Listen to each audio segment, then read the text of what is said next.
Hey, what's going on, guys, and welcome back. In this video, we're going to be continuing uh, section 3 of part 5 on dictionaries. We left off after completing the phone book version 2 exercise, so we're going to pick up from there.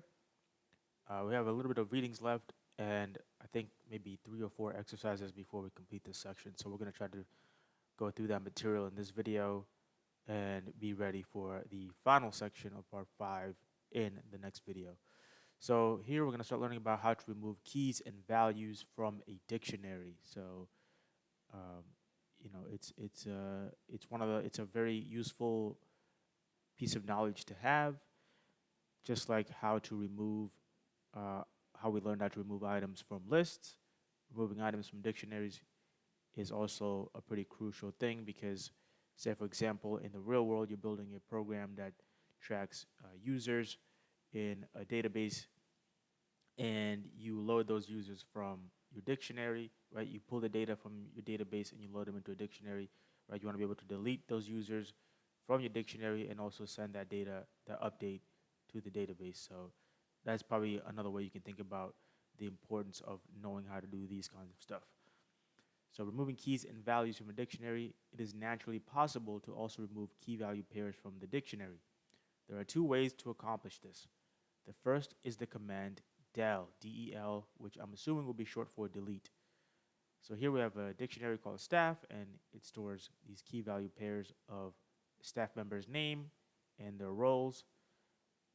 And then here when we call the delete function or the delete command, and we provide the name of the dictionary that we want to remove, that we want to work with, as well as the key that we want to remove. So we write staff, and then we pass the key name David, which exists in our dictionary here. David is mapped to lecturer.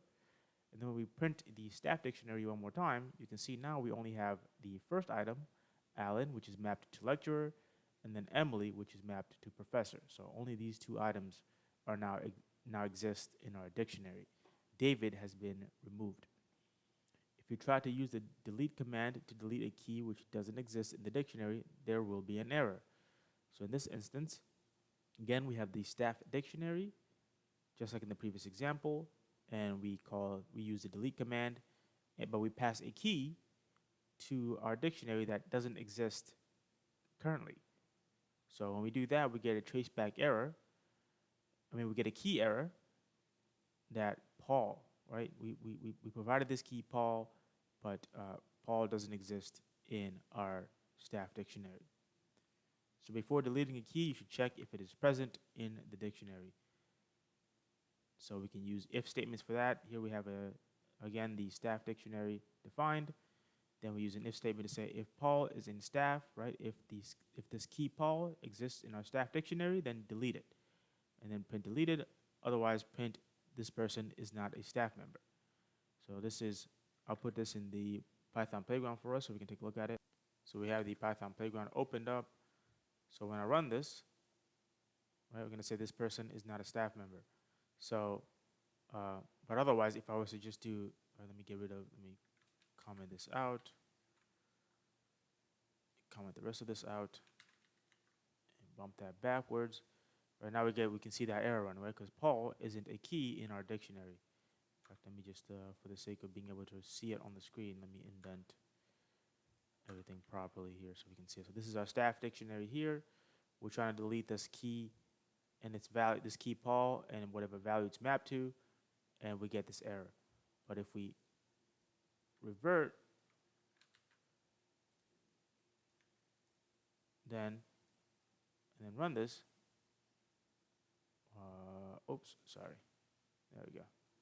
All right, now we get this person is not a staff member. Now you can even do this with a for loop, for example. You can say for member in staff, if member in staff,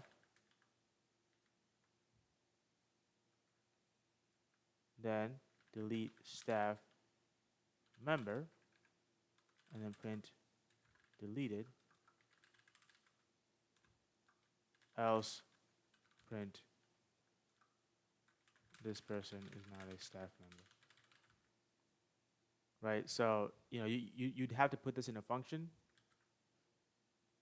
and then you have, you to the function you will pass what, like a key, like the member name, and then here will be check, hey, if member in staff, then delete that member, etc., etc. So knowing how to do that is I think is a really useful technique to make sure that you only delete stuff that actually exists, and you're actually deleting what you want to delete instead of just randomly deleting any key and whatever value it's mapped to. So the other way to delete entries in a dictionary is the method pop. So again, we have our staff dictionary. Then now we also learned about the pop method from using lists, right? If you use it, then it assigns uh, that item that you removed. Like this is a value that is returned when you use the pop method. So we can save it to our this variable deleted. That way, we can reference it again later to know who exactly was deleted. But now the issue is it only stores the right. It doesn't store the key that was deleted. It stores the value that it's mapped to. So let's walk through this example here. So again, we have the staff dictionary. We have our three staff members and their roles, right? Alan is a lecturer, Emily is a professor, and David is also a lecturer. Then here we have this variable deleted, which is assigned the return key, the return value from using the pop method on our staff dictionary. So we call staff.pop and we pass the key that we want to be removed from our dictionary. So that key is David. Now when we print staff, we get Alan and Emily still in our dictionary.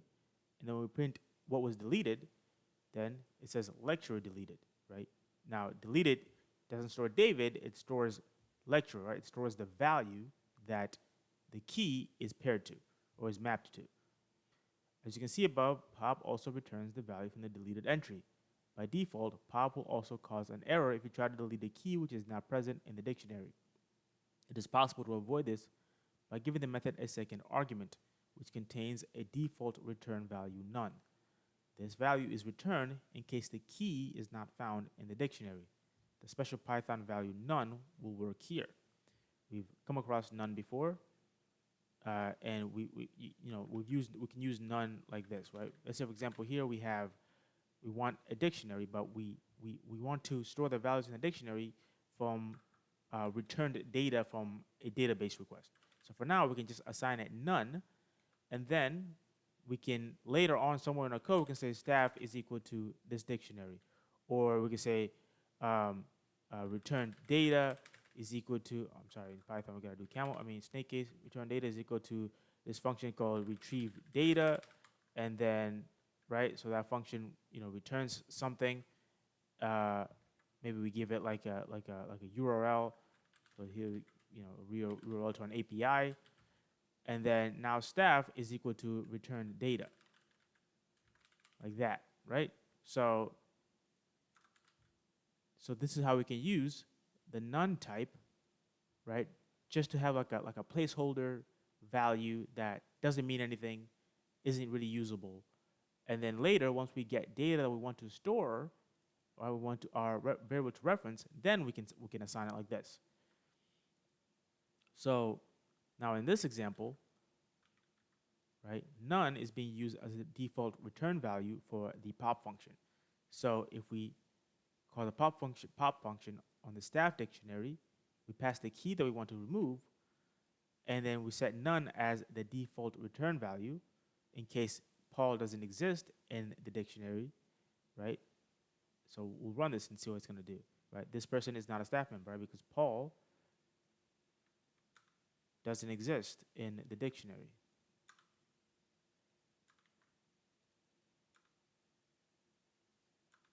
Right? So Paul doesn't exist, so we get this person is not a staff member.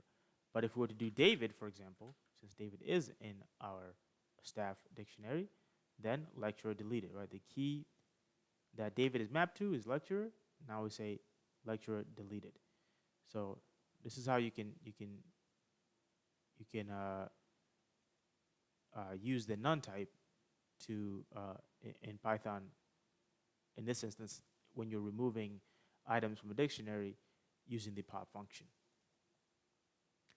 you need to delete the contents of the entire dictionary and try to do it with a for loop like so. So here we have the staff dictionary again. For key in staff, delete staff, and in that key, you will see an error message. Runtime error dictionary change size during iteration. When traversing a collection with a for loop, the contents may not change while the loop is in progress. Luckily, there is a dictionary method for just this purpose called staff.clear. So let's see how that works.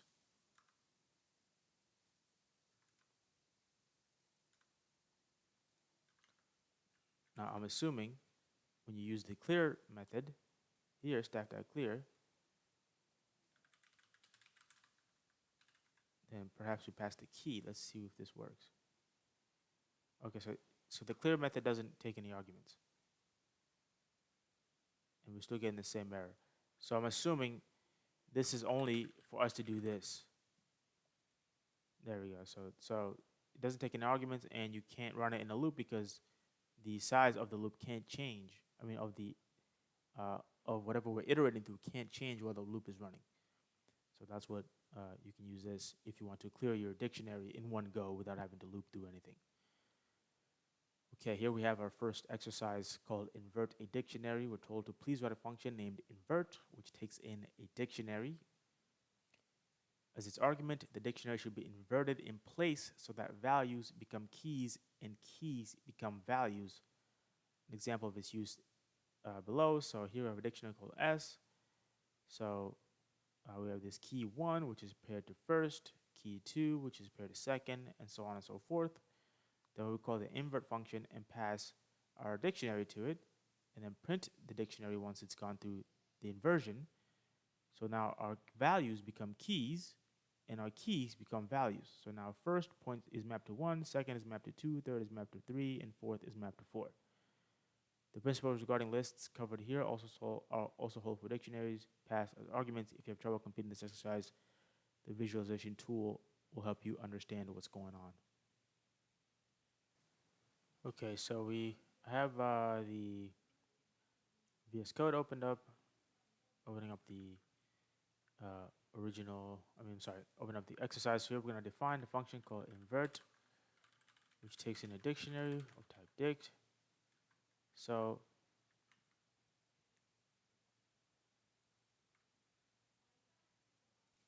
the challenge is to swap the keys and their values around. Right? So first becomes mapped to 1, and second becomes mapped to 2, and so on and so forth. And as far as we can tell, this invert function does not return anything because in this use case, we just call the function and pass the dictionary into it and then print the dictionary again. Right? So we don't save this a return value to a variable that we then print. So we got to keep that in mind. So our function cannot return anything. So what I'm thinking is we use a for loop and we say for item in dictionary. Then what we need to do is store the key, which will be the item, and the value, which will be dictionary key. Then what we need to do is do dictionary.pop, right? So we remove that key and we add it immediately like that. So we store the key name, right, which will be the item. So we store that into this variable key. Then we get the value associated with this key by getting it from our dictionary. So we go this is how you get the value of a key from the dictionary. You use this format. Then we need to remove that key because remember, in dictionaries, we can't overwrite, we can't replace keys, right? So, for example, if I had this dictionary, for example, 1 first, 2 second, and oops, I didn't mean to do that. 3 third, like this, right? Then I can't do S1 and say it's like a different value, right? I can't change the name of the key in this first position, right? You just can't do that. You either have to remove it or find another clever way to do it. So that's what we're doing here. So it's because we can't since we can't change the name of this key without assigning a new key, then we'll just remove it, right? Remove that key from our dictionary and then add a new value, right? Add a new key, which will have the key name be the value and the value be the key that we stored from here. So basically what's going to happen here, another way to think of this, right? So this gets canceled out and then we add first one, like that. Then when the loop runs the second time where item becomes 2, then, I'm sorry, it should be this, then it adds second and then 2, right? And then this gets removed and then we add this. Then when item becomes 3, then we get third, right? So actually the order will be this gets removed, then this gets appended. So that way we avoid getting that traceback error that we saw in the example where it says the size of the dictionary is changing while the loop is still running. So we need to make sure that the size of the dictionary stays the same by adding a new key to the dictionary. That is, the name of it is the value and the value of it is the key. So hopefully that makes sense. As you can see here, that's what's going on. So I'm going to go back here. I'm just going to copy this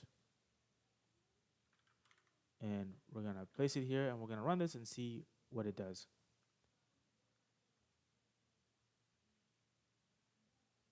On line 2, we're getting another error here.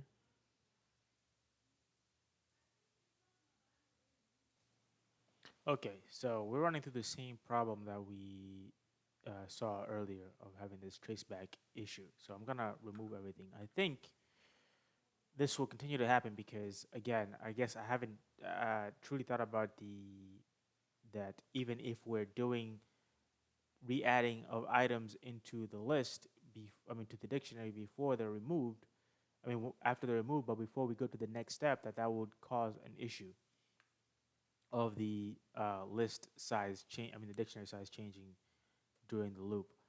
So we're gonna restart this. So we're gonna define a function called invert, which takes in a dictionary like that. And instead, what we're gonna do is use a helper dictionary that we're going to then use to sort of like to make a copy of the original dictionary, and then that way we can re-swap the keys and values in the original dictionary once we clear it. So we define that helper dictionary called inverted. Then we're going to say for key in dictionary, then inverted dictionary key is equal to the key, like that. So essentially, in our inverted dictionary now, that's empty, add this new key, and the key name will be the value that that is returned from the dictionary, right? So whatever this is, that will be the name of the key. Then we're going to do here, dictionary.clear. We just learned this, so this will clear the entire dictionary. And we're going to do another loop. We're going to say for key in inverted. Now we're going to go ahead in our original dictionary and re-add the key and values inverted. We're going to say dictionary key is equal to inverted at key. I'm going to misspell dictionary. And then that's it. So I think this should work. Again, we create a helper dictionary called inverted. That's going to store our keys from our dictionary inverted. So the values would be the keys in inverted. Then we clear the dictionary, and now we need to assign values to those keys back to the dictionary. So now our dictionary, the keys from our dictionary will be the keys and values from our inverted dictionary. So let's test this here. First, second, third, and fourth. Then I'm going to print it so we can see the original dictionary. Then we're going to call invert S, and then we're going to print S one more time so we can see it. There we go. Now here we have the original dictionary. 1 is mapped to first, 2 is mapped to second, 3 is mapped to third, and 4 is mapped to fourth. Now in our inverted dictionary, once we run through invert, we put our dictionary through the invert function. First now points to 1, second points to 2, third points to 3, and fourth points to 4. So my original approach wasn't going to work because, again, it was going to trigger that same issue in which we are changing the size of the dictionary while the loop is still running, and that causes that error that we see up here. We saw where? Up here somewhere, right? That traceback error. But this is just pointing to where the for loop first started. But that's essentially the same issue, right? Actually, it explains it down here. Runtime error dictionary keys change during iteration, right? So the dictionary size can't change and the dictionary keys can't change. So that's why creating a helper dictionary is a much better approach, because we can store the keys as the values as the keys in our inverted dictionary, clear our original dictionary, and then reset everything. So now the keys in our dictionary will be the keys in inverted, which will be the values in our original dictionary, and the values will be whatever the values are, which will be the original keys in our original dictionary. So that's why we did what we did here. So we don't need to keep this in here. We can just run our code to the tests, and there we go. We passed. Send that solution to the server as well. And where are we? We are here. So let's refresh. There we go. And we can show the model solution in the browser. I'm pretty sure I'm already logged in. And we are. And yeah, they did the same thing. They created this this copy dictionary. Then they took the values from the original dictionary, set those as the keys, and then they iterated through copy.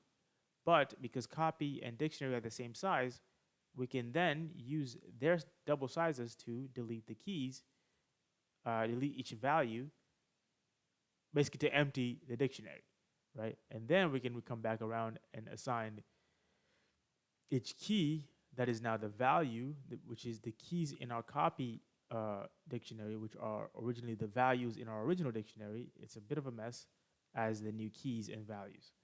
So they use 3 loops, we use 2, but essentially to achieve the same exact solution. So that's the answer to that exercise. Here we have another exercise called numbers spelled out. So let's split out a function named dictionary of numbers, which returns a new dictionary. The dictionary should have the numbers from 0 to 99 as its keys. The value attached to each key should be the number spelled out in words. Please have a look at the example below. So numbers is equal to dictionary of numbers, and then when we print the numbers in each from the dictionary, then the returned value for each key should be that same number but in words. Please don't formulate each spelled out number by hand. Figure out how to use loops and dictionaries in your solution. Okay, so we gotta take a moment to think about this before we start putting pen to paper. Or I should say, putting code to the screen. So the biggest challenge that we're gonna have here is writing this stuff out. So I think pretty clearly, pretty immediately, we should know that we're going to need some helper dictionaries to help us construct these strings that are going to be mapped to each value, or to each key. So let's go to VS Code, and I can explain a little bit better what I'm talking about. I had to take a moment to think about this because this was pretty challenging. So I'll copy this. We're going to need it to test it. So when we print these, when we call the dictionary and we pass the key 2, then we want it to print 2 like that. But when we call for 11, we want it to print 11. So how can we do this, right? How can we do this and also still be able to print this, for example, 45, like that, right? or 99, or it's just 0, right? That's what we expect to happen. In fact, let me go here and put comment next to this code. We'll remove the arrows. So then that tells us we're going to need, and the instructions here says, please don't formulate each spelled out word by hand, right? They don't want us to go and start writing one, 2, 3, 4, right?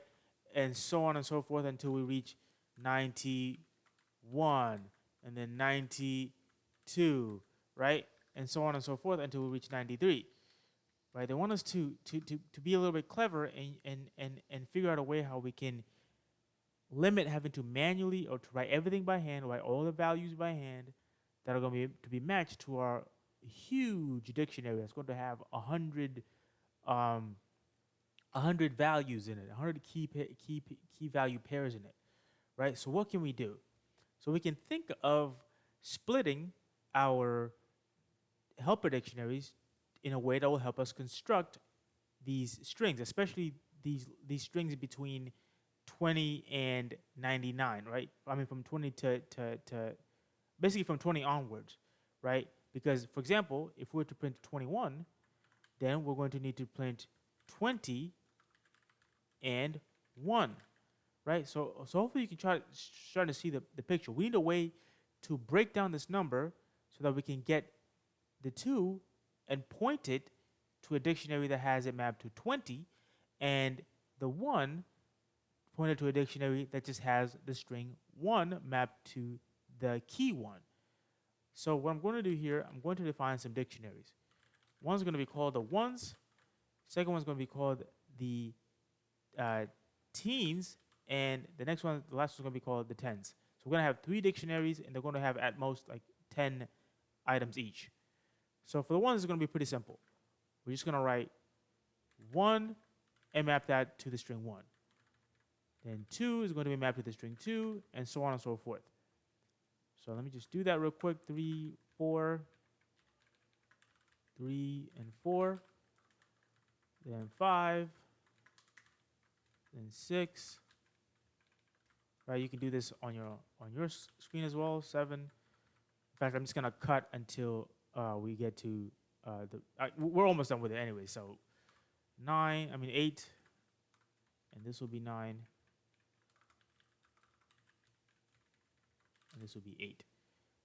And we need 0 because 0 is going to help us. It's also going to be necessary when we are trying to figure this out. Okay, so now we have that. Then we're going to need our dictionary for the teens. So for the teens, right, we're going to start at 10 and go down to 19. So let me do that. Okay, now our teens dictionary, right, has 10, 11, all the way down to 19. And then for our tens, we're going to have 20 down to 30. I mean, down to 90. So I'm going to paste that as well. Okay, so there we go. We have our tens from 20 to 90, teens from 10 to 19, and then ones from 0 to 9. Now, I hope you can pick up on an error. There's an error here in this tens dictionary, right? Because we need and you'll see it once we start writing the full solution. But it's going to become problematic the way that I've written everything here when we start having to construct these joined strings like this, like 20 and 1, 40 and 5, 90 and 9. The way I've written some stuff here, it's going to be problematic, but you'll see that in a second when we get to start running the solution. So now let's define our dictionary here. Dictionary, what was it called? Dict of numbers, dictionary of numbers. Doesn't take in anything, but it does return a dictionary, so we'll type hint like that. Okay, so now what we're going to do is we're going to need a helper dictionary, and it's going to be empty. And we're going to then have a for loop for a number in range of 100. And here, as you know, when we're using the range function, if we don't define a starting number, then it's assumed that the starting number is 0. And if we don't define a step, then the assumption is we're incrementing by 1. And also remember that now, because we've done it this way, 100 will not be included, which is what we want, right? Because we want a dictionary that goes from 0 to 99. So if we just write 100 here, it's going to have every number from 0 to 99. Not to 100, but to 99. Okay. So we need to have some if statements in here that are going to help us break everything down. So we're going to say if number is less than 10, then dictionary number is equal to number. Pretty simple, right? Because if we have a number that's less than 10, so from 0 to 9, then this is mapped, I'm sorry, it shouldn't be just number, it should be one's number, like that, right? We need to use the one's dictionary because our numbers are mapped 1 to 1 to our values. So if, for example, number is 0, right? So 0 is less than 10, it is. So the dictionary will add the key 0, and the value will be whatever the value is of 0 is from our one's dictionary. So 0 is mapped to the string 0. So that's going to be pretty simple, and we can test this right now, right? Right. I'll comment this out, and we'll run this code.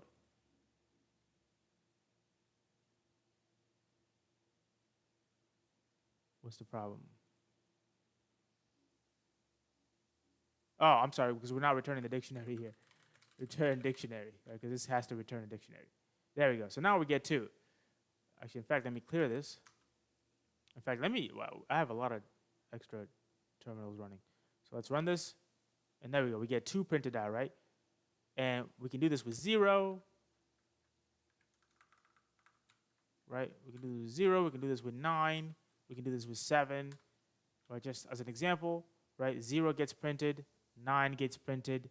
And then 7 also gets printed. And then 2, as we tested it, gets printed as well. So we can get rid of these. So that works.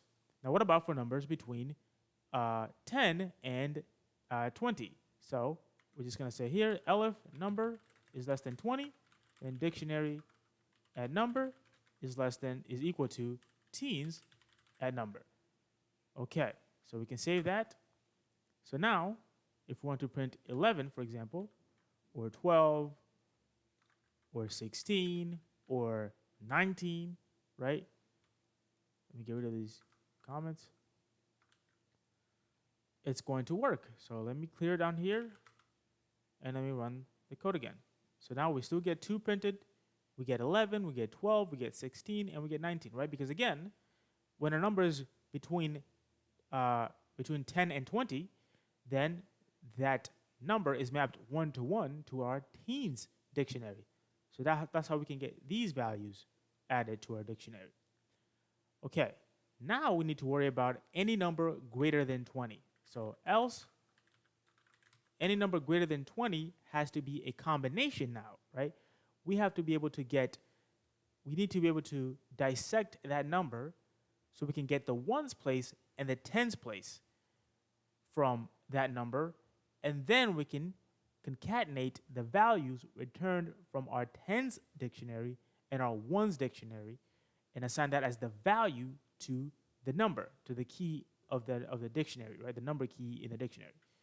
So here we need to say first we need to first dissect the number. So how do we do that? So let's say, for example, our number is 45, right? We need to be able to get the 4 and we need to be able to get the 5 from it. So how can we do that? Well, we can say ones place is equal to number, and we do the floor integer division by 10. This will return the 4. Then we need this would be the tens place. Then we need the ones place, and that will be, so we need to get the 5. And how do we do that? Number, and we use I hope you guys remember this one, the modulo operator, and we by 10. So this will return the remainder. So when we do 45 divided by 10, then this returns the 5, right? The 0.5, but it's going to return as a whole number. So that's how we get the 5. So then we're going to check, okay, so we have the tens place, we have the ones place. Well, then what do we do with it? Well, we have to be careful and remember that, let's say, for example, we have a number that ends with a 0 then. So we need to take that into account. So we need to first check if number uh, if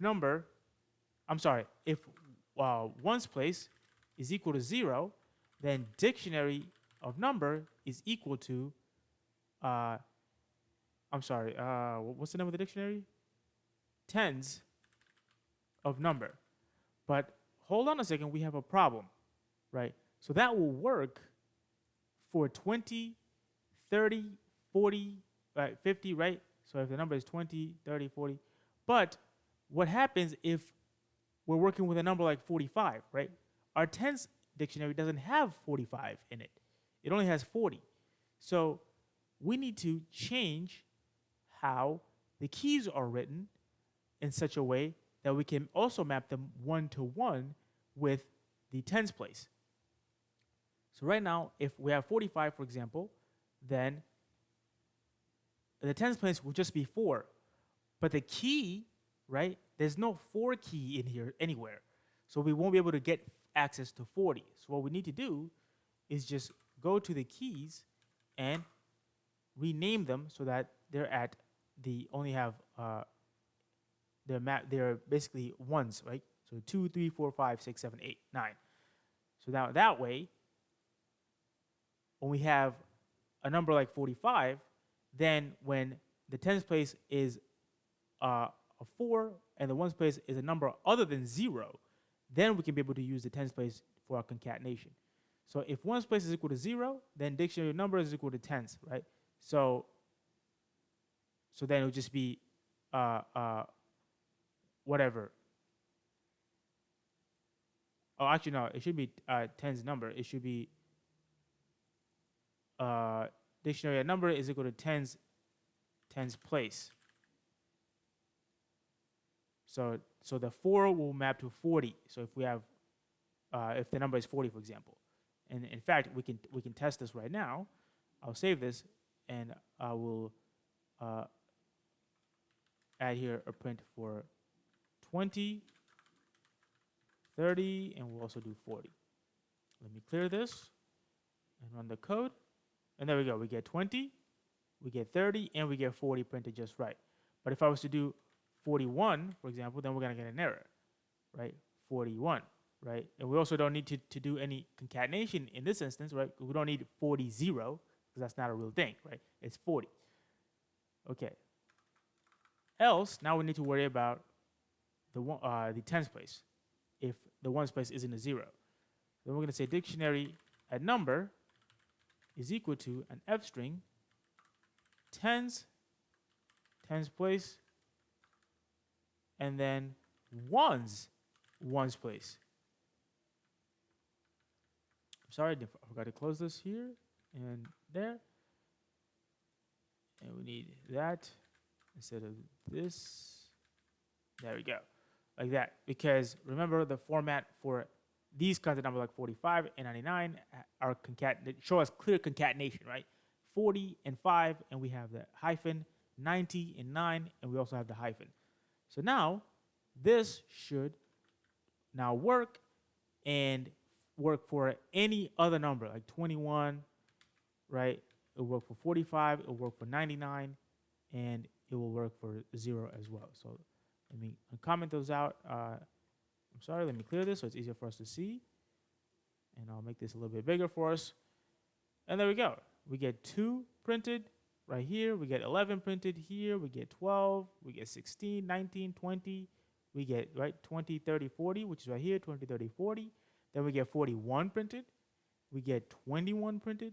We get 45 printed. We get 99 printed, and then we get 0. So that's the solution to this exercise.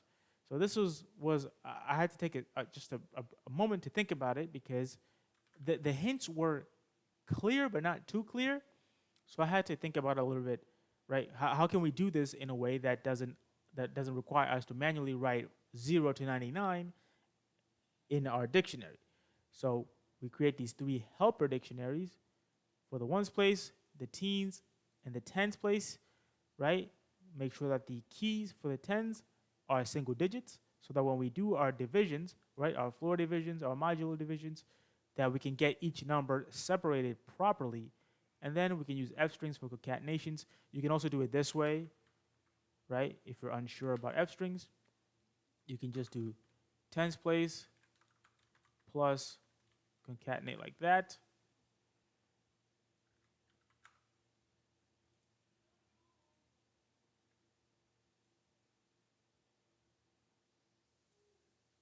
Right, but this, you need to, it won't work in here, but well, for whatever reason, when I was trying it earlier, it did work. But you just have to string concatenation. In fact, we could probably do this, right? No, but it's neither here nor there. Right, you can format it this way. This is how you did it. You do it the correct way. I don't know what I was writing earlier. But you can concatenate your strings like this. So this will be the string returned from the tens place plus the hyphen, right? Concatenate the hyphen, then concatenate the string returned from the ones place. So you can do either or. I like the F string just because it's a little bit cleaner, but you can do either or.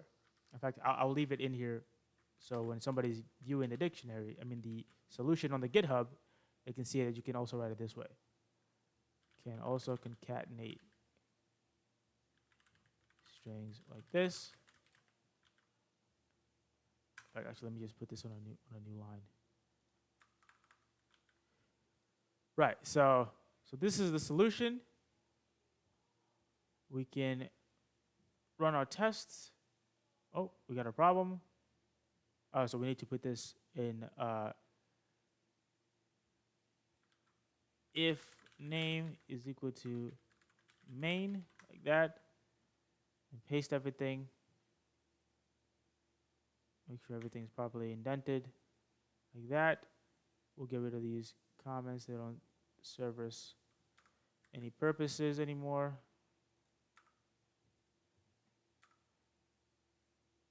And just for the sake of keeping things neat, we'll just use the same test cases that the instructions provided. So now if we test our code, we're still getting a problem. Make sure that the following function call works. Name ones is not defined.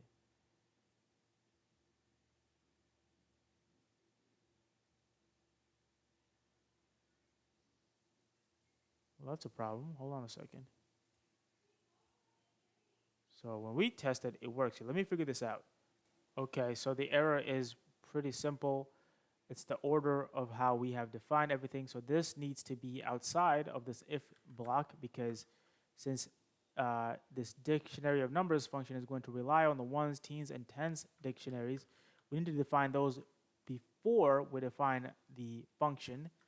So define them up here, then we define the function, and then we have our if block. So now when we run the code for testing, the function should be placed inside if name underscore. The following row should be moved. So the ones, okay. Maybe that's not the solution. This should be moved where? To after? Okay, so that's probably the problem then. So this needs to be moved after the if block, but not in it. Okay, maybe it needs to be inside the if block. Okay. Still failing. Ones is not defined. Okay, so maybe this needs to come below it. Still failing. Make sure the following function call works. Ones is not defined. Ones is not defined. Okay, this is kind of frustrating. Give me 1 second. Okay, got it to work. So the best thing to do is just to move the definition of these helper dictionaries to be inside the dictionary of numbers function. So put them inside the function, not in the if block, if name block, not outside of the function. Put them inside the function, and that should resolve those issues, and you should be good to go. So now we can send the solution to the server and open the model solution also in the browser. And there we go. So they did the same thing.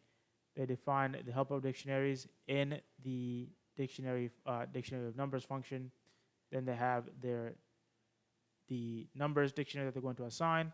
Now they manually assigned the values from 10 to 19 by hand, and then they did the rest by looping.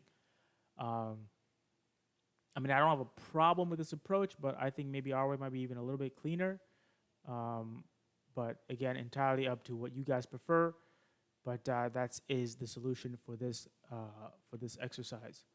So if I refresh it, we should have credit, and we do. And now we have a little bit of readings left, and then the final 2 exercises. So here we're being told using dictionaries for structured data. Dictionaries are very useful for